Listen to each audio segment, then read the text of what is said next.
और उसके तुरंत बाद इंजन एक और इंजन दो के फ्यूल कट ऑफ स्विच एक एक करके 1 सेकंड के अंतराल में रन से कट ऑफ स्थिति में ट्रांजिशन हो गए। यहाँ पे ट्रांजिशन शब्द बहुत इंपॉर्टेंट है। ट्रांजिशन का अर्थ रहता है कि एक अवस्था से दूसरी अवस्था में क्रमिक या चरणबद्ध गति से प्रवेश करना। नमस्ते फ्रेंड्स। बहुत दिनों से हम सभी लोग राह देख रहे थे कि कभी ये प्रिलिमिनरी रिपोर्ट पब्लिश करेगी अथॉरिटी, जो एरोप्लेन की दुर्घटना हुई अहमदाबाद में उसके बारे में। और 30 दिन का एक पीरियड रहता है जिसके अंदर प्रिलिमिनरी रिपोर्ट जो है उसको पब्लिश किया जाता है। एक पुख्ता पूरी जानकारी वाला रिपोर्ट नहीं रहता, लेकिन एक ओवरव्यू रिपोर्ट जैसे पब्लिश किया जाता है। तो अभी ये पब्लिकली अवेलेबल है। मैं इसके लिंक भी इस वीडियो के डिस्क्रिप्शन में डालूंगा। हम लोग थोड़ा सा वॉक थ्रू करते हैं, कुछ ओपन क्वेश्चंस रहते हैं रिपोर्ट के वॉक थ्रू के बाद, तो उसके बारे में ये वीडियो बना रहा हूँ। तो इसमें किसी कंक्लूजन पे हम लोग नहीं आ रहे। कोई भी ऐसा विचार नहीं मन में ला रहे कि कोई गड़बड़ हो गई थी या एक्सीडेंट हो गया था या कोई हैकिंग हो गई थी। तो इसके बारे में हम लोग कोई कंक्लूजन पे नहीं आने वाले हैं इस वीडियो में। हम लोग सिर्फ रिपोर्ट वॉक थ्रू करेंगे और उसमें दो चार क्वेश्चन जो ओपन रह जाते हैं, कुछ सवाल है जो ओपन रह जाते हैं, तो उसके बारे में हम लोग थोड़ा इस वीडियो में बात करेंगे। तो मैं स्क्रीन शेयर करता हूँ। तो मैं रिपोर्ट को वॉक थ्रू करते करते आपके साथ बात करता हूँ। तो ये प्रिलिमिनरी रिपोर्ट का पहला पेज है। तो इसमें क्या है कि अ, इसमें पहले एक टाइटल लिखा हुआ है, accident involving India's B78-8 aircraft bearing registration VTANB at Ahmedabad India का अहमदाबाद ऑन 12 जुलाई 2025।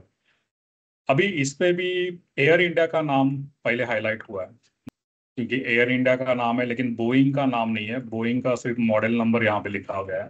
तो ये यहाँ पे बोइंग का भी नाम होना चाहिए मेरे ख्याल से।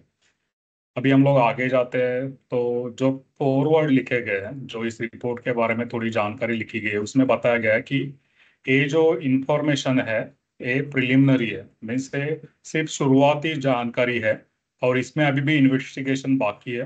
तो ये पूरा रिपोर्ट जो है वो इन्वेस्टिगेशन अभी भी बाकी है और बाद में शायद इसमें कुछ चेंजेस भी होंगे। तो इसमें कोई भी ब्लेम नहीं किया जा रहा है किसी को, कोई भी लायबिलिटी इसमें रिपोर्ट नहीं की जा रही है। और ये रिपोर्ट्स से प्रिवेंशन के लिए यूज किया जा सकता है फर्दर एक्सीडेंट और इंसिडेंट। तो इसके बारे में ये रिपोर्ट अभी पब्लिश किया गया है। उसके बाद हम लोग आगे आते हैं। तो पेज नंबर 3, जो नंबर ऑफ पेजेस 13 है, 15 है, इस पे 15 है। तो इसमें पेज नंबर 3 पे इन्होंने इंडेक्स भी डाली हुई है जो बहुत ही अच्छे से किया हुआ है। और इस प्लेन के बारे में थोड़ी जानकारी यहाँ पे, टेक्निकल जानकारी कि ये प्लेन कौन सा था। यहाँ पे बोइंग का नाम लिखा हुआ है, बोइंग 787-8। और इंडियन नेशनलिटी थी क्योंकि एयर इंडिया के पास था, एयर इंडिया जो इंडिया की कंपनी है। उसके बाद इसमें कितने पैसेंजर थे, ये सभी जानकारी यहाँ पे दी गई है। उसके बाद जब हम लोग थोड़ा आगे इस रिपोर्ट को पढ़ते हैं तो इसमें जो जो संस्थाएं, जो जो भी कंपनीज या गवर्नमेंट अथॉरिटीज इसमें इन्वॉल्व थी उनके बारे में इंफॉर्मेशन दी गई है। और फेडरल एविएशन एसोसिएशन, FAA, जो हमें USA की कंपनी है, उनका भी असिस्टेंस लिया गया है इस इन्वेस्टिगेशन में। तो ये बहुत ही अच्छा टीम वर्क इन्होंने किया हुआ है, विच इज़ वेरी गुड। और इसके बाद जो पेज नंबर 5 पे जब मैं आता हूँ तो वहाँ पे लिखा गया है कि experience pilot, aviation medicine specialist, aviation psychologist, flight recorder specialist, और इनको सब्जेक्ट मैटर एक्सपर्ट मीन्स उनका एक्सपर्टाइज को भी इस इन्वेस्टिगेशन के दौरान असिस्टेंस करके लिया गया है। तो ये बहुत ही अच्छी जानकारी यहाँ पे दी गई है। और जैसे आप सब लोग जानते हैं कि पहले ऐसे कुछ न्यूज़ आ रही थी कि हमारा जो इन्वेस्टिगेशन जो होने वाला है ब्लैक बॉक्स का, तो वो US में होगा। हमारे देश में नहीं होगा, लेकिन उसके बाद जानकारी आ गई कि हमारे देश में भी इसका इन्वेस्टिगेशन होगा। इसको रीड करने का जो मैकेनिज्म है ब्लैक बॉक्स को, उसके बारे में तकनीकी अवेलेबिलिटी हमारे पास है, मीन्स तक टेक्निकल थिंग्स हमारे पास इम्प्लीमेंट की है लैबोरेटरी, और वहाँ पे उसका इन्वेस्टिगेशन होगा। एक बहुत ही बड़ी बात है कि हमारे देश ने इसमें बहुत ज़्यादा उन्नति की है टेक्नोलॉजी के वर्ल्ड में, और इसके लिए इस बार का जो रिपोर्ट का इन्वेस्टिगेशन किया गया है वो भारत देश में किया गया है। तो उसके बाद जब आप यहाँ पे देखते हो कि यहाँ पे बताया जा रहा है कि इस प्लेन का मेंटेनेंस कभी किया गया था, तो इस प्लेन का मेंटेनेंस जो है दिसंबर 2025 को एक ड्यू था। और इसमें कुछ इंजन के चेंजेस किए गए थे जो फर्स्ट में 2025 को किए गए थे। और एक RH इंजन करके रहता है, उसका जो चेंज है वो 26 मार्च 26 मार्च 2025 में किया गया है। तो ये थोड़ी जानकारी यहाँ पे ज्यादा मिल रही है कि कुछ चेंजेस रिसेंटली इस विमान में किए गए थे इंजन के मामले में। अभी यहाँ पे और एक बहुत ही इम्पोर्टेंट जानकारी आ रही है कि जो अमेरिका की FAA है, उन्होंने एक स्पेशल एयरवर्थीनेस इंफॉर्मेशन बुलेटिन, SAIB जिसे कहते हैं, तो NM 1833 दिसंबर 17 2018 को पब्लिश किया था, जिसमें कुछ चीजें बताई गई थी कि जो बोइंग का मॉडल 737 है एरोप्लेन, उसमें फ्यूल कंट्रोल के जो स्विचेस है उसमें कुछ खामियां थी उसके स्विच डिजाइन में। तो उसमें कुछ लॉकिंग का फीचर को और अच्छे से एनहांस करने के लिए कुछ जानकारी दी गई थी कि उसे रिप्लेस किया जाए। उसका पार्ट नंबर भी यहाँ पे दिया गया है, देखिए आप। तो आ, उसको चेंज करने के लिए सुझाव दिए गए थे, लेकिन शायद इसमें जो जानकारी आ रही है रिपोर्ट में, उसमें एयर इंडिया ने इसमें कुछ भी रिप्लेसमेंट नहीं की थी, ऐसे दिखाई दे रहा है। तो there has been no defect reported pertaining to fuel control switch since 2023 on VTNV। तो इसका भी एक पुख्ता जानकारी यहाँ पे प्रिलिमिनरी रिपोर्ट में दिया गया है। अभी हम लोग सेक्शन 5 में जब जाते हैं, तो इसमें देखिए यहाँ पे जो डैमेजेस हुए उनकी काफी ज्यादा विस्तृत जो इमेजेस है यहाँ पे रिपोर्ट में दिखाई गई है। और उसके बाद आप देख सकते हो कि कितना बड़ा इम्पैक्ट, कितना बड़ा एरिया, कुछ 1000 स्क्वायर फुट का एरिया में ये डैमेज हो गया। तो यहाँ पे बहुत सारे डॉक्टर्स जो कैंटीन में थे उनकी मौत हो गई, ऐसे न्यूज में हम लोगों ने भी, सब लोगों ने देखा है। उसके बाद आगे भी कुछ एरोप्लेन के बारे में कुछ जानकारी आती है कि कैसे वो टकराया, कौन सा एंगल में था, कैसे उससे डैमेज हुआ बिल्डिंग को और एरोप्लेन को। तो उसके बारे में काफी विस्तृत जानकारी इसमें दी गई है। तो ये कुछ पन्ने काफी इम्पोर्टेंट है फिजिकल डैमेज के बारे में। लेकिन जब हम लोग यहाँ पे इस पेज पे जाते हैं, पेज नंबर 10 पे, तो यहाँ पे आप अगर देखोगे तो यहाँ पे एक जानकारी है जो बहुत बहुत बहुत ज्यादा इम्पोर्टेंट है। इसमें बताया गया है कि ये जो यहाँ पे फोटोज दिखाए गए, देखिए लैंडिंग गियर का, फ्लैप हैंडलर लीवर का, और ये नीचे जो फोटो दिखाए गए हैं, जो दिखाए जा रहे हैं कि thrust thrust control, thrust lever quadrant और फ्यूल कंट्रोल स्विच का। तो अभी ये इमेज है बहुत ज्यादा इम्पोर्टेंट है, क्योंकि आगे जाके मैं बात करूंगा कि ये क्यों इम्पोर्टेंट है। तो इसमें दिखाया जा रहा है कि थ्रस्ट लीवर क्वाड्रेंट जो है वो देखिए कितनी बुरी तरीके से डैमेज हुआ है यहाँ पे। थ्रस्ट मीन्स जहाँ पे फ्यूल कंट्रोल किया जाता है, जो थ्रस्ट मीन्स जो आगे जाने के लिए विमान को जो जरूरी ईंधन रहता है उसको कैसे दिया जाता है। तो उसका लीवर बहुत ही डैमेज हुआ वो दिख रहा है यहाँ पे लेफ्ट साइड पे, जो फोटो में दिख रहा है फिगर 13 पे। और लेकिन राइट साइड का जो इमेज है उसे याद रखिए, इस वीडियो में आगे जाके मैं इसके बारे में बात करने वाला हूँ। तो इसमें फ्यूल कंट्रोल स्विच दिखाए गए, राइट। तो फ्यूल कंट्रोल स्विच जो दिखाए गए हैं, तो इसमें लिखा गया है कि फ्यूल कंट्रोल स्विच जो है were found in run position, means ये ऑफ पोजीशन में नहीं मिला है। ये जो पुर्जा मिला है उनको विमान का, ये रन पोजीशन पे था। मीन्स ये फ्यूल स्विच ऑन था, वो ऑफ पोजीशन पे नहीं था। तो ये बहुत ही इंपॉर्टेंट जानकारी हमें पेज नंबर 10 से मिलती है। उसके बाद आगे जाने के बाद फिर से कुछ जानकारी आती है जो टाइम के हिसाब से कुछ चीजें बताई गई है। लेकिन मैं थोड़ा आगे जाता हूँ पेज नंबर 12 पे, और यहाँ पे एक टेबल दिखाया गया है कि जिसमें बताया गया कि कौन से टाइम पे कौन से एक्टिविटी हुई प्लेन के बारे में। तो ये भी बहुत ही इंपॉर्टेंट जानकारी यहाँ पे दी गई है। और ये सब टाइम जो है यूटीसी टाइम पे दिए गए, आईएसटी पे नहीं। आईएसटी में अपना इंडिया का टाइम के हिसाब से नहीं। और दूसरा है यहाँ पे अगर आप जाके देखते हो तो यहाँ पे ये भी बताया गया कि वहाँ पे दो एडवांस एयरबोर्न फ्लाइट रिकॉर्डर्स थे जिसे EAFR कहा जाता है। और एक जो दोनों भी जो पूंछ रहती है, जो टेल रहती है विमान की, उधर रिकॉर्डिंग के लिए रखे जाते हैं।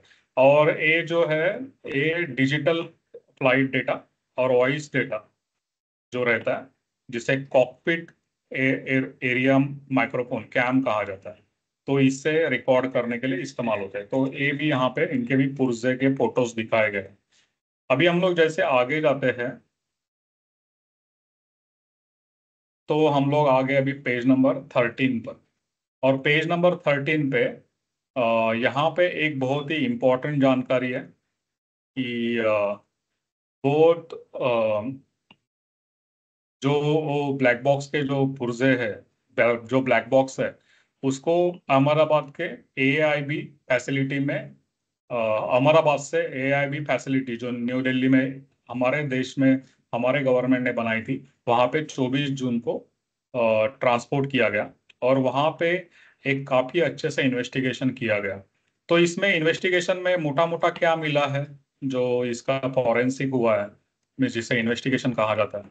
तो यहाँ पे बताया गया है कि डाउन फ्लाइट का जो भी करीबन 49 मीन्स 50 घंटे के आसपास का जो फ्लाइट डेटा है वो वहाँ पे रिकवर किया गया है। और उसमें ए फ्लाइट देखिए अभी बहुत सारी जगह से आई थी, बराबर। ये अहमदाबाद से टेक ऑफ कर रही थी, मीन्स ऊपर जा रही थी हवा में। लेकिन ये विमान जो है बहुत सारी 6 जगह से जो आई थी, मीन्स पहले जो जो भी 50 घंटे के अंदर जहाँ पे भी थी, तो वहाँ का उसमें डेटा मिला हुआ है। और उसके बाद यहाँ पे बताया गया कि 2 घंटे का जो डिस्कशन जो भी होता है फ्लाइट में, उसका ऑडियो रिकॉर्डिंग यहाँ पे मिला गया है, मीन्स आवाज का रिकॉर्डिंग भी यहाँ पे मिला है।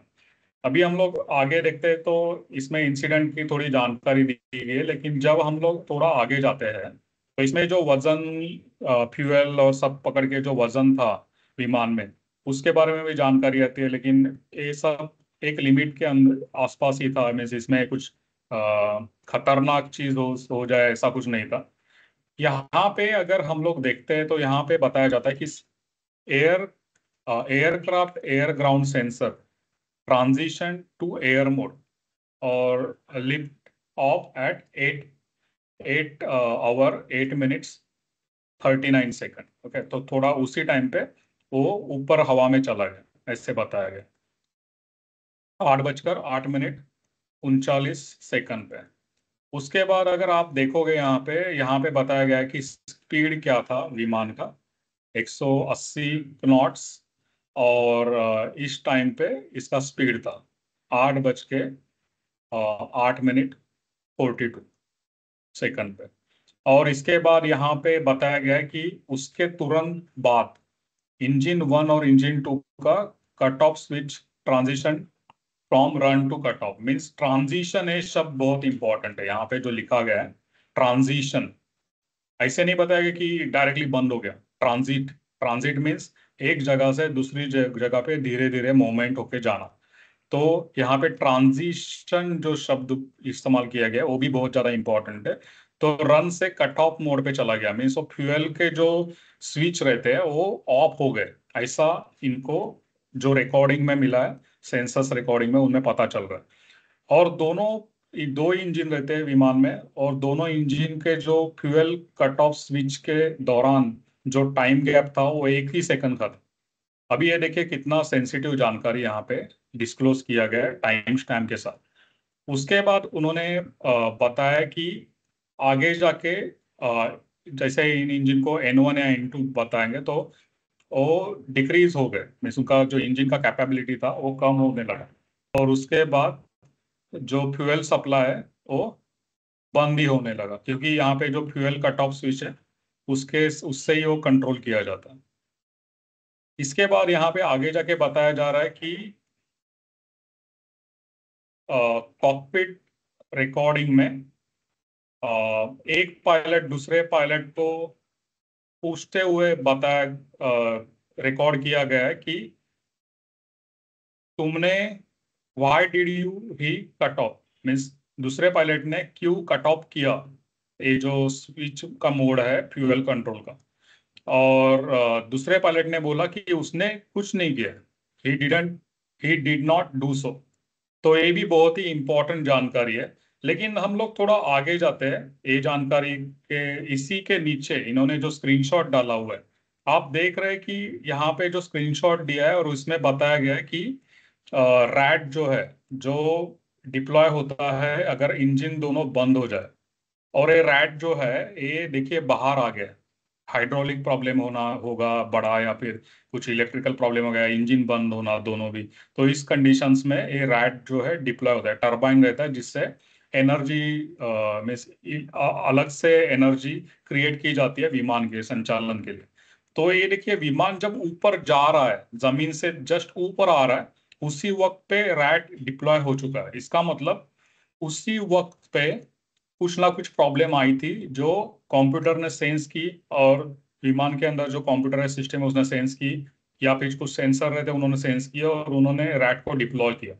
तो ये भी बहुत ही इंपॉर्टेंट जानकारी है। और दूसरी बात यह है कि यहाँ पे जो है यहाँ पे बताया नहीं जा रहा है कि पायलट का जो वॉइस रिकॉर्डिंग है जब वो पूछ रहा है कि तुमने कट ऑफ किया था क्या, और उस दूसरे ने बोला नहीं मैंने तो कुछ नहीं किया। तो ये जो जानकारी है ये कौन से टाइम पे आई उसका टाइम स्टैम्प लिखा नहीं है। तो ये भी एक थोड़ा सा गैप रह जाता है इस रिपोर्ट में। शायद ये प्रिलिमिनरी रिपोर्ट है इसके लिए रहेगा, लेकिन आगे का रिपोर्ट में आएगा। तो शायद ये विमान ऊपर जाने के पहले ही कुछ तो गड़बड़ हुई है, ऐसे ही इस रैट डिप्लॉयमेंट के वजह से पता चल रहा है। और जैसे मैंने आपको बताया कि पहले ये जो रिपोर्ट में वॉक थ्रू करना चालू किया था तभी मैंने आपको बताया था कि आप याद रखिए कि जैसे पेज नंबर 10 पे शायद, जहाँ पे हम लोगों ने बात की कि जो रिकवर हुआ हुआ जो पुर्जा है, देखिए पेज नंबर 10 पे इसमें बताया गया है कि बोथ फ्यूल कंट्रोल स्विच, जो अभी वो पायलट पूछ रहा था कि भाई तुमने बंद किया क्या, वो बोला नहीं मैंने तो कुछ नहीं किया। तो ये फ्यूल कंट्रोल जो स्विच है, देखिए यहाँ पे जो फोटो में दिख रहा है ये जो मिला है उनको, तो इसमें रन मोड पे ही है, रन पोजीशन पे, मीन्स ये बंद नहीं हुआ था। लेकिन वो व्यक्ति को जो पहला पायलट दूसरे पायलट को पूछ रहा है तो उसमें वो शायद उसके एक्सपीरियंस के हिसाब से पूछ रहा है कि फ्यूल कंट्रोल स्विच बंद तो नहीं किया है ऐसे, क्योंकि फ्यूल कंट्रोल स्विच तो दिख रहा है कि रन पोजीशन पे ही है।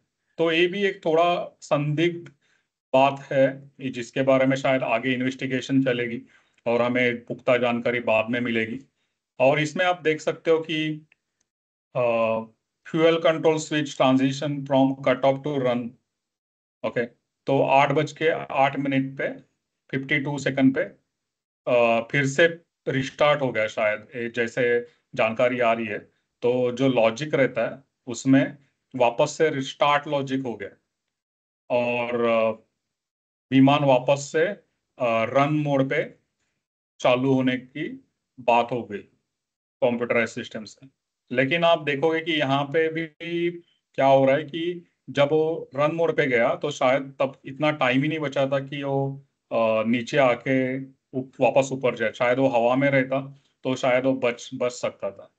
इसमें एक थोड़ा संदिग्धता इसके लिए आ रही है कि यहाँ पे जो नीचे जो उन्होंने प्रोग्रेस ऑफ इन्वेस्टिगेशन बताया गया है जो पेज नंबर 15 है, तो इसमें बताया गया है कि कोई रिकमेंडेड एक्शन नहीं बताई जा रही है इस फ्लाइट के बारे में और इंजन ऑपरेशन के बारे में फ्रॉम मैन्युफैक्चरर और ऑपरेटर्स। तो ये भी थोड़ा अजीब लग रहा है क्योंकि इतना बड़ा हादसा हो गया और कुछ इश्यूज दिख रहे हैं कि वो शायद फ्यूल फ्यूल सप्लाई का जो ये बोल रहे हैं जो स्विच है उसके बारे में, फ्यूल का टॉप स्विच। तो इसके बारे में कुछ भी यहाँ पे टेक्निकल ऐसे जैसे रिपोर्ट के स्टार्ट में बताया गया कि ये रिपोर्ट इसके लिए है कि इसको कैसे प्रिवेंट किया जा सकता है इमीडिएटली, तो इसके बारे में। लेकिन यहाँ पे कोई एक्शन ऐसे दिख नहीं रहा है। तो शायद इसके बारे में अभी बहुत लोगों में बहुत सारी चर्चा हो रही है और लोग तो ऐसे भी है कि पायलट के ऊपर ब्लेम कर रहे हैं, लेकिन पायलट थोड़ी ऐसे करेगा क्योंकि वो खुद ही उसमें था फ्लाइट में। और वो क्यों ऐसा सुसाइड करेगा, और बहुत ही एक्सपीरियंस है। तो मुझे नहीं लगता कि इनके पास से ऐसा कुछ हुआ है और गलती भी होने की कोई गुंजाइश नहीं, क्योंकि इसमें एक प्रोसीजर फॉलो की जाती है। उसमें हर एक स्टेप एक प्रोसीजर के हिसाब से एग्जीक्यूट कर किए जाते हैं। तो अभी भी ये कुछ क्वेश्चंस यहाँ पे ओपन रह जाते हैं कि ये कैसे स्विच ऑन ऑफ जो हुआ है, या एक कंप्यूटराइज मोड में हुआ था, या कंप्यूटर की वजह से हुआ था, सॉफ्टवेयर की वजह से हुआ था, या फिजिकली हुआ था। ये बहुत ही डिफिकल्ट है अभी समझना। शायद हमें फुल रिपोर्ट जब मिले तो हमें पता चलेगा। स्विच ऑन का मतलब रहता है एक द्वैत क्रिया, या तो पूरी तरह से सक्रिय होना यानी ऑन होना, या फिर पूरी तरह से निष्क्रिय होना यानी ऑफ होना। इसकी प्रकृति जो रहती है तात्कालीन और स्पष्ट होती है। ट्रांजिशन का अर्थ रहता है कि एक अवस्था से दूसरी अवस्था में क्रमिक या चरणबद्ध गति से प्रवेश करना। इसमें मध्यवर्ती चरण या प्रक्रिया शामिल हो सकती है। तो यहाँ पे जो रिपोर्ट है इसमें ट्रांजिशन शब्द का बहुत जगह पे इस्तेमाल किया गया है, जहाँ पे बात की जा रही है फ्यूल कंट्रोल स्विचेस की। तो ये स्विच ऑन स्विच ऑफ का वहाँ पे इस्तेमाल नहीं किया गया। तो ये ट्रांजिशन जो है यहाँ पे थोड़ी सी शंका आती है कि ये ट्रांजिशन शब्द इसके लिए इस्तेमाल किया जा रहा है क्योंकि ये शायद कंप्यूटराइज सिग्नल से हुआ गया एक ट्रांजैक्शन है। ये डायरेक्टली मैनुअल स्विच से ऑन ऑफ किया गया नहीं है। चलिए कुछ की इवेंट्स जो थे उनको समराइज करते हैं। EAFR डेटा के अनुसार विमान ने टेक ऑफ निर्णय गति V1 को पार कर लिया। विमान ने लगभग 8:08 UTC टाइम पे अधिकतम रिकॉर्ड की गई वायु गति 180 नॉट्स IS प्राप्त की और उसके तुरंत बाद इंजन 1 और इंजन 2 के फ्यूल कट ऑफ स्विच एक एक करके 1 सेकंड के अंतराल में रन से कट ऑफ स्थिति में ट्रांजिशन हो गए। यहाँ पे ट्रांजिशन शब्द बहुत इंपॉर्टेंट है। उसके बाद जैसे इंजन को ईंधन की आपूर्ति बंद हुई, सप्लाई बंद हुई, वैसे इंजन N1 और N2 की गति टेक ऑफ मानकों से घट गई। मीन्स जो इंजन को पावर मिल रहा था वो धीरे धीरे कम होने लगा। डेटा के अनुसार दोनों इंजन के N2 मान न्यूनतम आइडल स्पीड के नीचे चले गए और लगभग 8:08 पे UTC टाइम पे रैट जो रहता है, जो टरबाइन रहता है, हाइड्रोलिक पंप ने हाइड्रोलिक पावर की आपूर्ति शुरू की। मिस रैट तब भी डिप्लॉय हो चुका था। डेटा के अनुसार लगभग 8:08 और 52 सेकंड्स UTC टाइम पर इंजन 1 जो N1 है उसका fuel cut off switch cut off से रन पे स्थिति पे लौट आने आया। उसके कुछ ही सेकंड बाद लगभग 8:09 और 5 सेकंड UTC टाइम पर एक पायलट ने मेडे मेडे मेडे आपातकालीन कॉल प्रसारित किया। तो मेरे हिसाब से मैंने जो मुझे समझ में आया, मैं कोई फॉरेन एरोप्लेन का एक्सपर्ट नहीं हूँ, लेकिन जो साइबर सिक्योरिटी में भी हम लोग इन्वेस्टिगेशन करते हैं, एविडेंसेस ढूंढते हैं, तो उस हिसाब से जो पता चल रहा है, तो इसमें कुछ तो बहुत सारी जानकारी जो है अभी तक आई नहीं है। तो शायद वो प्रकाश में आएगी कुछ दिनों बाद, कुछ महीनों बाद, पता नहीं। और उसके बाद हमें पता चलेगा कि एक्चुअल में क्या इशू था। बहुत सारी चीज़ें तो, कंप्यूटर और बहुत सारी सिस्टम्स तो फ्लाइट के डैमेज में ही वैनिश हो गई रहेगी। वो अभी उपलब्ध नहीं है, बहुत सारे लोग उपलब्ध नहीं है जो बता सके कि क्या हुआ था। तो बहुत सारे चीज़ें जो है वो अ, अंधेरे में ही लग रही है। बहुत सारी चीज़ें अभी तक इन्वेस्टिगेटर को भी नहीं पता चली है, तो हमें राह देखनी पड़ेगी। तो मुझे लगता है मैंने कुछ कोशिश की थोड़ा सा वॉक थ्रू करने की इस रिपोर्ट की। धन्यवाद।